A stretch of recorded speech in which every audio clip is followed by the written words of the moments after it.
Voici un commentaire que j'ai reçu de la part d'un certain Abdoulaye Doumbia. Donne-nous les versets bibliques où le salut est garanti pour un chrétien.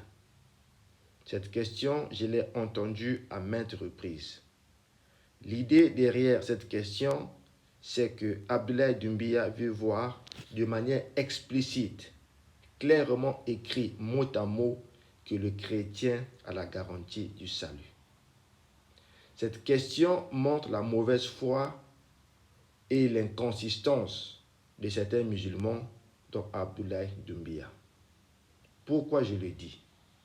Si jamais je pose la question à Abdoulaye Doumbia, montre-moi dans le Coran où est-ce qu'il est écrit de manière explicite, mot à mot, que Muhammad est le sauveur du monde, il sera incapable de le faire. Parce que nulle part dans le Coran, il est écrit de manière explicite que Muhammad est le sauveur du monde. Le mieux qu'il peut faire, c'est de prendre le passage où il est écrit que Muhammad est un avertisseur et il va conclure un avertisseur est un sauveur, donc Muhammad est un sauveur. Vous voyez, ils veulent jouer avec les mots. C'est la malhonnêteté, c'est de l'inconsistance. Je vais te démontrer que selon la Bible, le chrétien a bel et bien la garantie du salut. Commençons par définir c'est qui un chrétien. Selon le dictionnaire français, un chrétien, c'est une personne qui professe la foi en Jésus-Christ. Autrement dit, tous ceux qui croient en Jésus-Christ sont appelés chrétiens. Voilà pourquoi les disciples ont été appelés chrétiens, parce qu'ils professaient leur foi en Jésus-Christ. On peut lire cela dans Actes chapitre 11, le verset 26. Et l'ayant trouvé, il l'emmena à Antioche.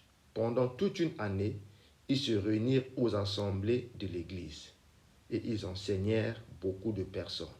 Ce fut à Antioche que, pour la première fois, les disciples furent appelés chrétiens. C'est vrai, au début, cette appellation de chrétien était une moquerie envers les disciples de Jésus-Christ. Mais plus tard, ils ont accepté fièrement cette appellation parce que cela démontrait leur foi en Jésus-Christ. Si tu me poses la question de savoir où est-ce qu'il est écrit dans la Bible que le chrétien a la garantie du salut, cela veut dire que tu veux savoir où est-ce qu'il est écrit dans la Bible que ceux qui croient en Jésus-Christ ont la garantie du salut. C'est très simple, M. Doumbia. Voici quelques passages. Avant de te montrer quelques passages qui montrent que ceux qui croient en Jésus-Christ ont la garantie du salut, je veux aussi éclairer un peu ta lanterne pour te dire que les disciples de Jésus étaient aussi appelés les gens de la voix dans la parole de Dieu. Voici deux passages. Actes chapitre 9, du verset 1 au verset 2. Or Saul, respirant encore menaces et meurtres contre les disciples du Seigneur, alla au souverain sacrificateur et lui demanda pour Damas des lettres adressées aux synagogues, en sorte que s'il en trouvait quelques-uns qui fussent de la voix, il les amena, hommes et femmes, liés à Jérusalem.